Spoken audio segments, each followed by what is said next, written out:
Assalamu alaikum everyone. I am Dr. Inakui and I bring another topic to discuss today that is also a very important medical emergency as we have started the medical emergency series in my YouTube channel that is going good and thanks for your support and love. So the today topic that I decided to discuss with you is diabetic ketoacidosis. As name indicates, diabetic in the diabetes patient and ketoacidosis that is ketosis or ketone levels are increased due to which acidic level increase the blood is acidic. So we will start this and this is very important and it mostly come to emergency and we will ignore it and if we don't approach it in few times or moments we may lose the patient, so that's why it is very much important medical emergency. So let's start with diabetic ketoacidosis.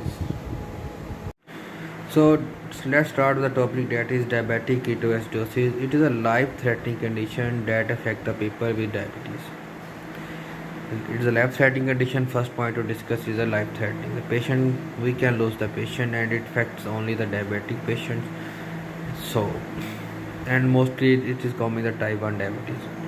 It occurs when we'll say when we will say it is ketoacidosis or it is diabetic ketoacidosis. Then when we check the patients having pH less than 7.3 that is acidic and bicarbonate less than 18, so alkaline also decrease bicarbonate, so we can say it is acidic.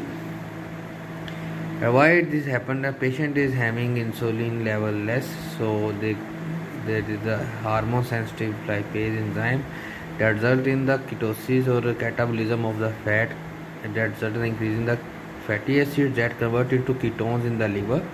And as the liver ketones levels are increased and it is not excreted or cleared by the kidney, there are many reasons why not. There might be dehydration, infection, sepsis, or patient having stress and other diseases that result in or most commonly dehydration. So that's why fluid is very much important in the treatment of diabetic ketoacidosis. So to rehydrate the kidney. At the same time, when ketone level increases, the pH level decreases and bicarbonate level also decreases, due to which there is an increase in the acidic level. An important thing that is diabetic ketoacidosis will be same as pH level increase and sugar level is more than 350 or 400 mg per deciliter. Some books indicate 500, some books indicate 400, and some books say 350. So in the emergency, we usually consider when the patient is having pH less than 7.3 or bicarbonate is decreased, and at the same time his or her RBS level is more than 350 or 400, we will consider it ketoacidosis. And so RBS level is 350 mg per deciliter. If more than this, so we can consider it, and we can get this through ABGs. So let's start with the feature. Patient is having diabetes and is comes with the rapid onset less than 24 hours. That is abdominal pain, polyuria, polydipsia, nausea, vomiting, more acetone breath or cosmal breath and long breath holding. Like this, deep breath, long breath, and cosmal respiration. Sign of volume depletion may be sent dehydrated, and some most probably patient have sometime CNS abnormality, that is acute loss of consciousness, lethargy, and coma. When the patient come to you and you are in the emergency, you start with observing the symptoms, and you found that the RBS is more than 350 mg per deciliter, and patient is having such sort of symptoms are saying the patient might have in fact fever, infection, or something other. So we certainly and rush towards the treatment of diabetic ketoacidosis until before any lapse. So we will start with the maintenance of the fluid. So start with the emergency protocol, that is airway breathing. In the airway, we maintain the airway, and in the breathing, we will get the check pressure of the saturation. If it is decreasing, or we can give for supplementary oxygen. patient have watched for customer breathing which may be present to compensate metabolic acidosis. This is very much important thing, and while you were treating or managing the patient with diabetic ketoacidosis. And before going to circulation, what we will give the fluid, we will move toward the labs. We will send for urine for ketones,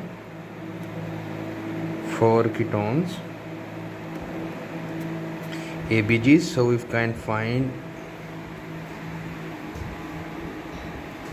this is very much important, and serum electrolytes in the emergency. Immediate report, fast report.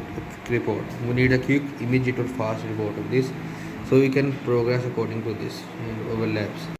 So in the circulation category, we will move toward the past the double IV line. If the patient is having ketone positive, we will pass double IV line. In the one line side, we will start the insulin infusion by adding 60 unit 100 ml normal saline at 10 microdrops. And on the other hand, we will start the fluid rush. Gush of fluid must be given at its first 1 liter 0.9% normal saline in 30 minutes or 1 hour. Second 0.9% normal saline 1 liter in 1 hour. And while in the 2 hours we will get the reports, we will have the serum electrolyte levels, we will have ABG's level. The serum electrolytes we found that, and we find that potassium level is increased or less than 3.5, we will add 20 ml KCl in the third drip, and we will start it at 88 microdrops. Third fluid must be given in 2 hours, and fourth fluid at 88 microdrops. If we find that potassium level is less than 3.5, we have to stop the insulin infusion, because insulin decrease the potassium level. So it is a very important treatment of hyperkalemia insulin. So that's why we will stop the insulin infusion, as we have found. While we have to continue, on the other hand, if the NN gap is not normal and patient is having hyperkalemia, we have to give the insulin infusion until we have get normal NN gap. When we get the normal NN gap, we will move toward the insulin that will be subcut, from insulin infusion to subcut when the NN gap is normal. Most important thing we have to treat we have to consider while the treatment of diabetic ketoacidosis is the RBS. We have to do bedside tests such as RBS 1 hourly, ABGs 4 hourly, serum electrolytes 4 hourly, input and output chart 1 to 4 hourly. Because while we are we are giving lot of fluid, we are giving insulin, we have approaching very fastly and rushly, so we have to manage the patient, so we cannot lose our patient, we cannot mismanage our patient.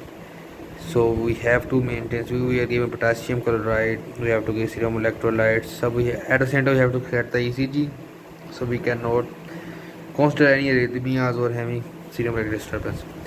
And one of the important thing that is, if the RBS level is decreases below 250 to 200, we have to shift the patient from normal saline to 5% dextrose. If the RBS level is more than 250, then again shift from dextrose to normal saline. This is important because we cannot decrease our glucose levels rapidly. If we decrease the glucose level of the blood rapidly, that may lead to cerebral edema, and cerebral edema is also an important medical condition. So I'll consider the treatment of the diabetic acidosis. Some of the secondary surveys we have to done, that we must be consider the ICU, HD with emission, pass the NG and Foley's, NG to avoid aspiration and Foley's to maintain the IOP chart. ECG must be taken and sent. GCS pupillary reflexes. If the patient is having hyperkalemia, or you need to have the any indication to admit calcium gluconate, because we have found the serum electrolyte calcium may be decreased, constant calcium gluconate. injection ceftriaxone 2 gram IVOD. Treat the nausea and vomiting. So this is the overall management, and patient is considered very important in the ward too, and it's a very important medical condition, and we usually during our house job found many of this. Another thing that is important is DK versus honk. In the DK, the RBS level is 250 to 600, as I have mentioned previously, 350 and 250 600 is also okay. And if the RBS level is 600, 1200, and the DK, the pH is decreased, while in the honk the pH is more than 7.5 or 7.3. In the DK, the ketones are positive. In the honk, ketones may be positive or negative. At the same time, anion gap in DK is increased. In the honk, it may be normal or slight increase, but their sign and symptom and features are same. So it is very important to describe or distinguish between DK and honk. Hope you get my point. I have tried to explain little bit. You may get, after reading from the book, you can get proper survey, and then watching my video will also help you. Thank you so much.